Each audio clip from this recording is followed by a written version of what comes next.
Hi, Steve Gale here. In this video, we're going to demonstrate inserting set points into the Industry 4 database from a mobile phone via a Raspberry Pi running Flask application code. So on the right here, you can see this is our web form for inserting set points, and it's rendered using Bootstrap, which makes it responsive, which means that it can be operated from a mobile device. And what we want to do is we want to insert the IoT sensor location, the measurement, the set point, and the deadband from this form for a particular IoT sensor that we specify and a particular measurement that we specify. So this form is rendered using Bootstrap, which makes it responsive. And we're going to have a look at the form code that's been, the HTML code that's been used to generate this form.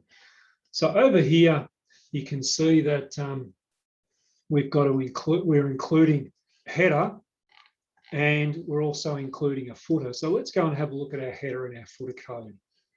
So if you look at our header code here, and I'll just make this full screen. We've got basically got a heading. You can see in here in the header of the we've got the links to all of the Bootstrap code that we require for our responsive theme, both the CSS and the JavaScript. We've also got some additional CSS which is used for the sliders. We'll have a look at that in more detail later. So there's some slider CSS as well, more slider CSS. And then we've got our navigation. So this is our navigation. And you can see here in our navigation, we've got a reference to a couple of links in our navigation to these APIs. And that's the end of our header. So if we just go back and have a look at our web form here, you can see here we've got our navigation, and we've got three links. We've got a link to home, which is our root, got a link to Setpoint's local MySQL, which is this API here, and a link to Setpoint's AWS MySQL, which is this API here. So that's our header. Let's go and have a look at the footer. Now the footer is relatively simple. So you can see the footer is just basically declaring some footer code at the very bottom of the HTML. So first of all, if we have a look at the index, so the index is relatively simple, index to HTML. So we include the header, we include the footer, and then we've got our main container, which consists of a div, and all we've got in there is index. So there's opportunities here to put sort of more HTML in our index page. But the one that we're really interested in is this insert set point slider. So let's have a look at this code, and let's go back to our form here, and you can see this nav bar comes from the header, this bottom part comes from the footer, but the body of this here, the body of this form, comes from this insert set point slider.html. So let's have a look at. First of all, we've got our IoT sensor location. So you can see here we've got here's our form. The action is to itself, and then we've got our label for IoT sensor location and our input type. And our input type here is type equals text, and we're preloading this with a variable IoT sensor location value from our Ginger template. And we'll talk about that a little bit further down the line. And you can see here that the name is IoT sensor location. So the next part of our form is the measurement.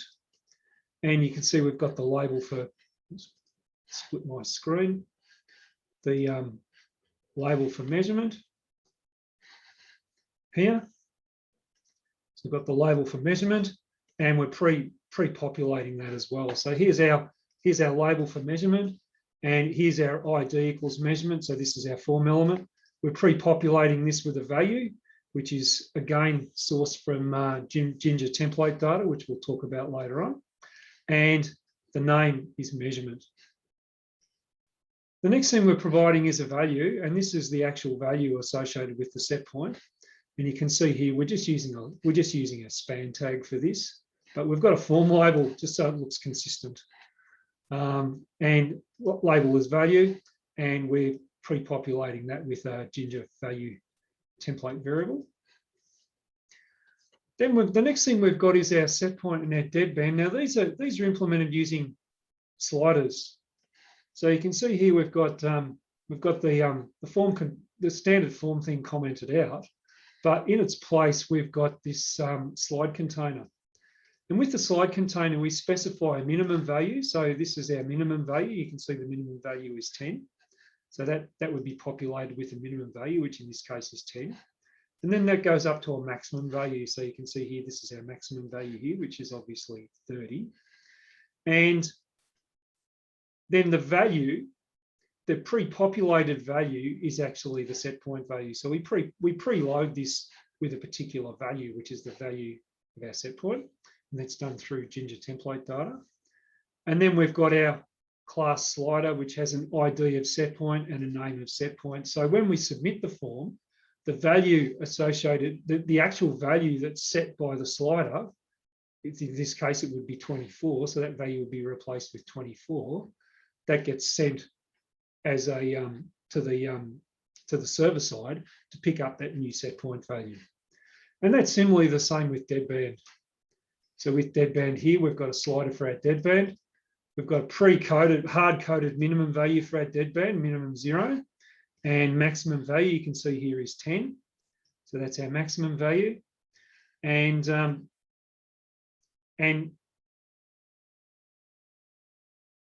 this has a preset, it's just a preset value in there, but really it should be a sourced from a Ginger template variable. Notice underneath, you can see here that we've got this ID, span ID equals deadband value. So this is this deadband value, and we have the same thing for the set point. So you can see here we've got ID equals set point value. So this JavaScript down here, what it does is it goes to the set point and set point get element ID set point, which is the actual slider, and sets a variable set point slider. And then it goes to the set point value, this one here, which is the set point value, this thing here. And then it creates this variable set point value. And it does the same for deadband. And then what it does is it sets the set point value.inner HTML. So in other words, this value here is set by the slider value. So as we change the slider value, you can see that this JavaScript is updating the value. So this is what does the work here. The other thing we've got is we've got this on function, which is set point slider on input. So in other words, this triggers when we drag the slider, this triggers the change. And then this dot value is set point in a HTML is set from this dot value, in other words, the slider value. So initially it's set here, but dynamically it's this function here, this set point slider value in a HTML that actually changes the value. Yeah. So it changes the value. And then we've got the same thing for the deadband. So as the deadband moves, the value changes. And then we're including the footer. So I mentioned that these values were these forms form was pre-populated with Ginger template data values. And you can see here we've got min send point, max set point. We've got if I just bring this out here, our IoT sensor location, our measurement, our max set point, our min set point. So all of these things are pre-populated. So let's have a look at where this gets pre-populated from. So we've been through all of our templates. We've looked at the header, footer, index, and here. So let's have a look at our actual code. And here's the code here. So let's have a look at this function here. And it's this API function here which renders the HTML.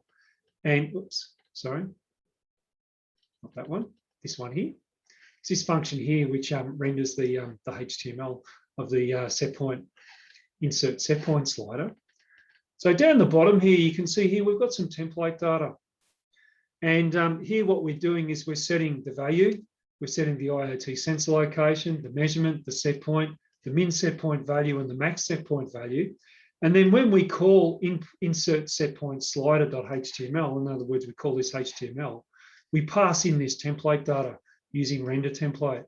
And render template will render this template at the conclusion of this API, but it will pass in this template data and these things here.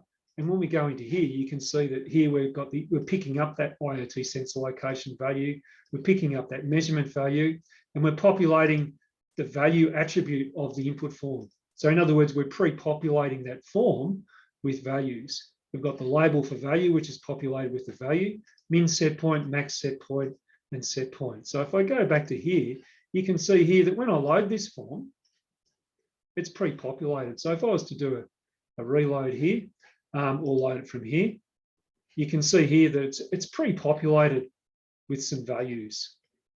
And then I can change those and I can resubmit. So this pre-population is done using these Ginger template expression variables. So back to the code. So this is the API insert setpoint MySQL, which is this one here. So if we hit this one, you can see it's up here, it's insert setpoint MySQL. It's going to. And what it's doing is it's setting some default response data, code 200, message OK, default IoT sensor location, default measurement is temperature, default set point is 21, default deadband is 2, but no value. So if the request method is post, in other words, the form's been submitted, then what we do is we grab these values from the form request, IoT sensor location, measurement, set point, and deadband. So they come from these form values when the form gets submitted. So when the action equals submit, a post, the method equals post, and when the form gets submitted, then these values here we can get from the request.form, and we can populate these. So if the request method is post, then what we can do is we can then take these values and we can insert them as a new set point. So what we're going to do is we're going to make a connection to our database, and this is our database here, using this user account, this password, and this is a local database, local host. And what we'll do is we'll set up a cursor. We're going to get the current time so that we can also insert the time. We call this str date. And what we're going to do is we're going to insert into setpoints v3 our IoT sensor location, our measurement, our set point, and our deadband. And we're going to use those. These are all string values. Yep. And then what we're going to do is we're going to execute this statement, this SQL statement, with these parameters in here. So this IoT sensor location will go here, which is for this one. Measurement, the string measurement, which is our request form variable, will go here, which will be for the measurement. Set point here for set point, and deadband for deadband. So all of these values that we've retrieved from our form will get inserted into our database once we execute this query. So the next thing we're going to do is we're going to run a select query, and we're going to go to our measured data. And we're going to say we want to select the value from our measured data where the IoT sensor location is the value that we've picked up, and the measurement is equal to this measurement. So we want to get the most recent value that's in our measured data table. And so what we're going to do is going to order by read date, descending, limit 1, which will essentially give us our most recent value. And then we're going to execute this statement with the same IoT sensor location, the same measurement, And then we're just going to fetch one row because we only expect we'll have one row because we've set a limit of 1. So this is only one row coming back. And it's been ordered by read date descending. So it'll give us our most recent. And then we can have a look, okay, if rows equals none, then we just populate some dummy stuff in there. Default set point, no deadband, a value of 0, gives us some feedback that, you know, things haven't worked real well. However, if we've got a row, then we can take row 0, which is going to be our value. So that'll be our value. And we'll put that into measured value. And then what we can do is we can say that our value is equal to the measured value. So in other words, this value attribute is going to be populated by the most recent value from the IoT sensor location and the measurement that we've taken. And then what we can do is we can then construct our Ginger template data from our response. So this is our good response, and we'll get IoT sensor location is coming from the response data here, IoT sensor location, so this data. Our measurement, our set point, but our value is coming from this value here that we've read back, which is response data, this one here, response data value row 0. So this line is actually redundant. So I'll just put a comment here. Redundant can be taken out. So this is how our template data is generated, and then that will then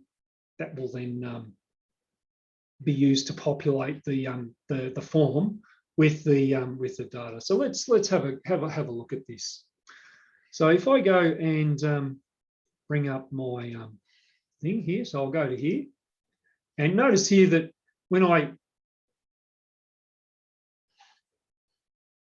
just pause the recording, just needed to rerun the Python. Okay, so let's now hit that, and you can see here that our value is 0 initially because we're not doing we haven't done a post. We've just hit this without. We're just going to this URL without a post. So we've got no request method equals post.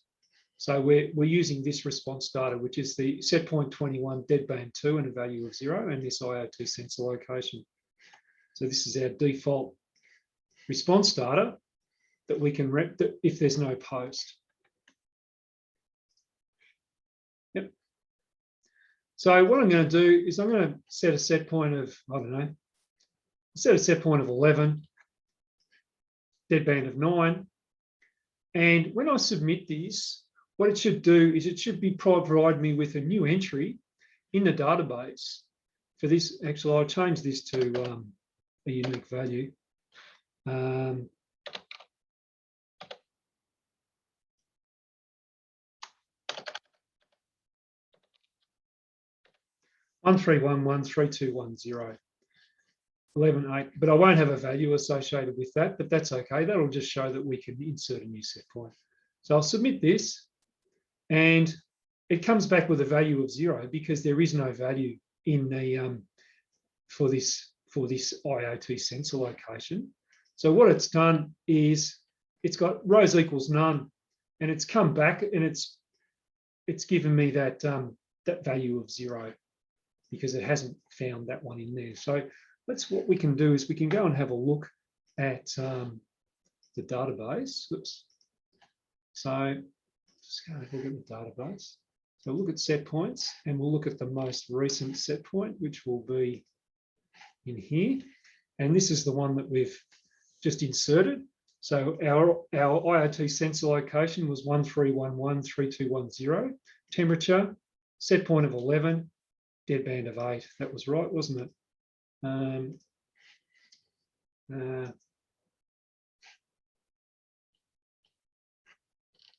It's come back to the default values because that doesn't exist. But you can see that's what I inserted. If I want to insert another one, 26 with a deadband of 5, then I can submit that and go back to here.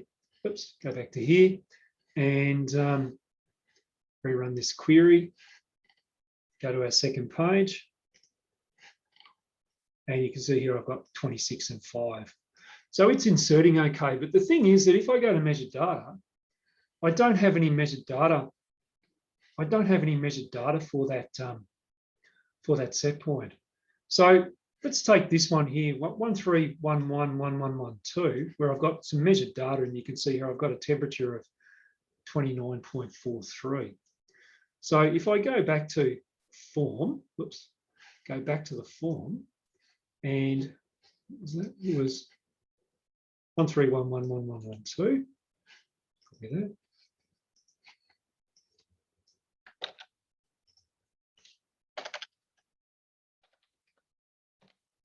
Temperature, and I'll set 16 and 3 degrees, and I should get a value back. I should get my most recent value back.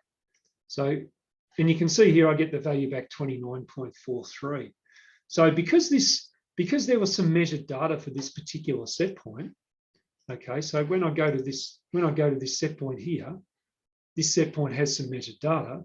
So what it's going to do is it's going to return this most recent, it's the only one, the most recent measured data. And it'll return that. Now you can see here that I've got a whole bunch of 13111111s, but they've all got the same value. So this is test data. So if I try and return the most recent, it's going to return this one, but they're the same as all the rest. But that's what this code is doing. So just to go back to the code. Now, the question is, well, what's going on the server side? Actually, no, we don't have that question because this is the server side. So in this case, our server side is in Python. So the other option I've got, if I have a look at this here, sorry, if I go back to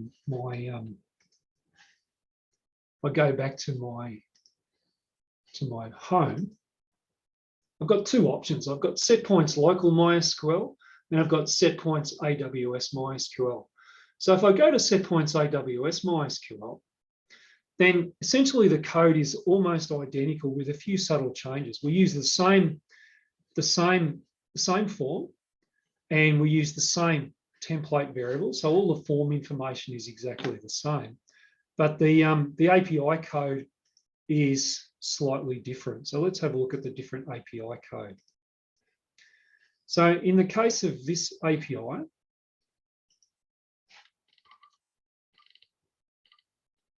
which is this one, our database isn't local, our database is in the cloud. So we're still going to request all of the form data in exactly the same way. But in terms of putting the data into the database, what we're going to do is we're going to call this PHP code to do the job. And we're going to, so this is RPI setpoint insert v5.php. And we're going to format up our IoT sensor location, our measurement, our set point, and our deadband into a JSON object. And what we're going to do is we're going to do a request.post, and we're going to post this as JSON data. Sorry, not as a JSON object, but we're going to post it as JSON data. And we're going to do request.posts to the URL, which is going to call this PHP code based on this URL. Then when we get our response back, we're going to get a response back in JSON format. And what we're going to do is we're going to take this response data and we're going to populate our Ginger templates, our value, our IoT sensor location, our measurement, our set point. We're going to populate these from our response data, which comes back from the post request. If there's an error, if there's a connection error, then we can put some dummy data in to our response data. But this will essentially allow us to insert this into our database in AWS. So just finally, let's have a quick look at the code that does this work. on the server side, and that is this one here. So this is the PHP code on the server side running in AWS. So the local host is our server name because local in AWS, it's on the same box. We use the same username and password, different database, port number 3306. We create a connection using to the database from PHP. We then go and grab the post variables, so IoT sensor location, measurement, set point, and deadband, and we put these into these variables here. So these post variables are essentially this data here that we're sending, this data here that we're sending to our request.post. So we're picking up our IoT sensor location and measurement and so forth. And so we're picking up all of this. Then we're going to do our insert query. So this is the same query, very similar query to the query that we ran locally. Insert into set points, IoT sensor location, measurement, set point, deadband, set date using a prepared statement and the current time. And then we're going to bind those parameters, IoT sensor location, measurement, set point, and deadband to the insert query. Execute that statement. Then we're going to do our select query. We're going to get our value from the measured data, where the IoT sensor location is the one that we sent, and the measurement. And we're going to order by read date descending limit 1. So we've got the same, basically the same queries we did locally. Code's a bit different because it's in PHP rather than Python. And then we're going to get the result, and we're going to get the value from row value. And then we're going to populate our response here, measurement, IoT sensor location, set point, deadband, value, code, message. And we're going to send this back as a JSON response back to our API call. Otherwise, we'll send back an error. So you can see echo JSON in code $response. So this will mean that this will come back in JSON format. So if we go back to here, you can see here that we call the request.post, and what we get back is our response data. We get it back in JSON format.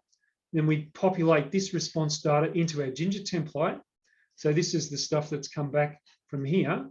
So all of this essentially comes back through here and then goes into the Ginger template, and then that's used to repopulate our form. Okay, so let's give that a go. Let's go to here, and we'll go to Setpoint's AWS MySQL. And we'll set a set point of 24 with a deadband of 7 on this one for measurement of temperature. Let's hit submit, and we get back a value of 33.70. So let's just have a look and see if that's worked successfully. So I'm going to use MySQL Workbench, and I've got MySQL Workbench running here. And hit OK. And I'm just going to do, so here I'm going, what we used 1111, didn't we? So I'll just change that to 1111. And I'm just going to look at the most recent measured data, and I'll just run that query. And I get here 33.70. So that's our most recent measured data for IoT sensor location 13111111. And if I go and look at the form, you can see that's the value that I got back, 33.70. So the most recent set point would have been, what did we put in? I can't remember the values that we put in. Let's put it again. Let's say 25 with a value of 7. Yep, it's come back to 2, but it's 25 with a value of 7. So if we go and have a look at our set points,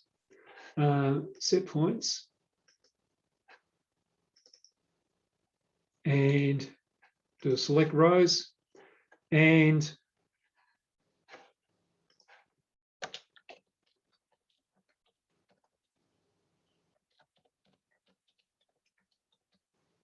I'll just make that order by set date, descending, and I'll run that. And there's our set point, 25 with a deadband of 7, which was set. Oops. Is it 1311?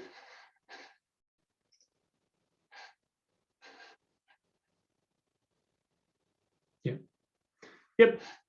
So let's try it again. Let's make it 30, 30 and 0.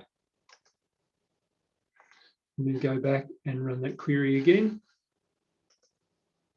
And you can see here we've got our set point of 30 and our deadband of 0, which is our most recent one. So we're getting the set point insert, and then what it's returning is it's returning the most recent measured value. Okay.